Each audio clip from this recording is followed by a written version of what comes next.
There is no denying that the world is in a technological state. With the advancement of technology, everyone is turning their eyes to a screen. Because of this, I will be discussing the occupation of computer forensic analyst.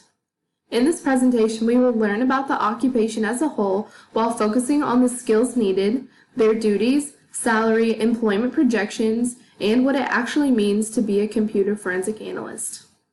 With technology on the rise, the need for computer forensics is skyrocketing. Let's start by talking about what computer forensics actually is. As most of you know, forensics are scientific tests and techniques that are used when detecting crimes.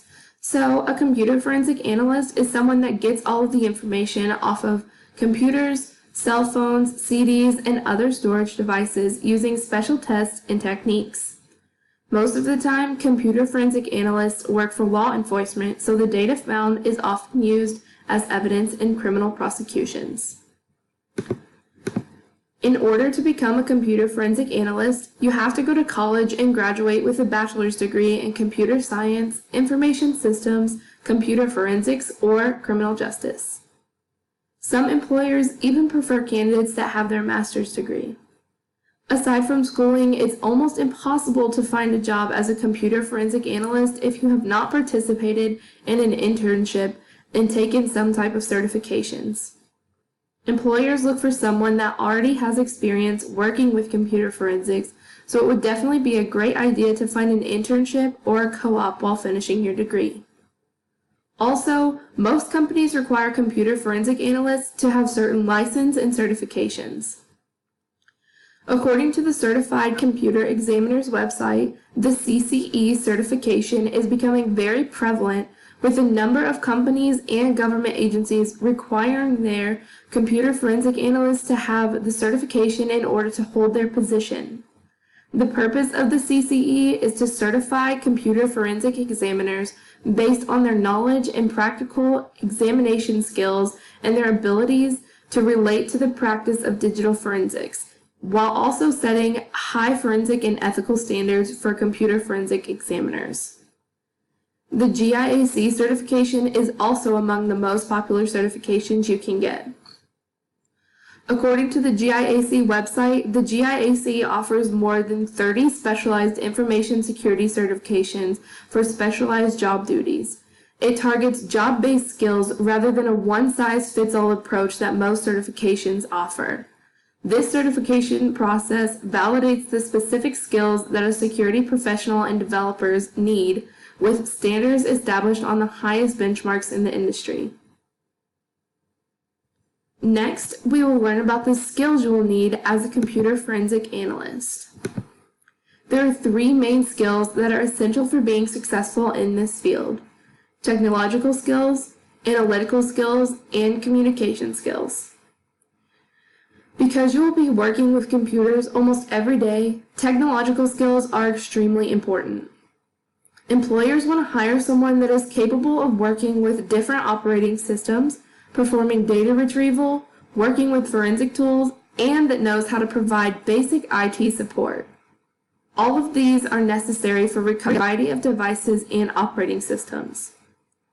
Analytical skills are also very important as a computer forensic analyst because you need to be able to conduct software tests when dealing with compromised servers and being able to troubleshoot and work through problems. The last important skill that you need is communication. It is important to have strong communication skills as a computer forensic analyst because you could be put into the position of presenting evidence in court. In this position, you will need to be able to effectively share your findings with the people of the court and also with your investigation team.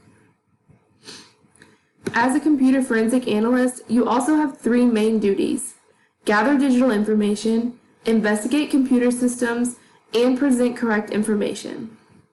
As I said before, the main purpose of a computer forensic analyst is to gather digital information from a variety of devices. In order to do this fully, they also have to be able to investigate the system. For example, a properly trained computer forensic analyst could determine who has used a computer, what softwares are downloaded on the computer, and if there has been softwares downloaded to hide files or other information. The last duty is presenting correct information. This is another big portion of the job because when you are dealing with recovered data, it is extremely easy to lose or alter the evidence. If evidence is altered or lost, it's sometimes impossible to get back. Because the evidence is usually used in a court-like setting, it is very important for a computer forensic analyst to deliver it correctly. Finally, I will discuss salary and employment projections for computer forensics field. Depending on your level of experience and where you're located, the average salary for a computer forensic analyst is about $47.34 an hour.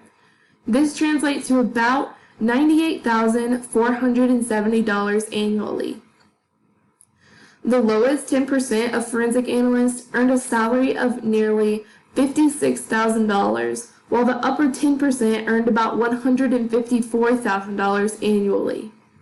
When looking at computer forensics across the U.S., in 2019, Illinois had the highest average salary, making about $90,000 annually. Due to their large population, there is a high demand for computer forensics here. With this demand in computer forensics at an all-time high, according to the Bureau of Labor Statistics, from 2018 to 2028, employment is expected to grow over 32%. The average growth rate is about 5%. This insanely high growth rate will create more than 35,000 jobs across the United States alone. With that, we have come to an end. Today, I discussed what a computer analyst is, their educational needs, the skills it takes to become one, the duties of an analyst, their salary, and the employment projections of the field. Thank you for watching.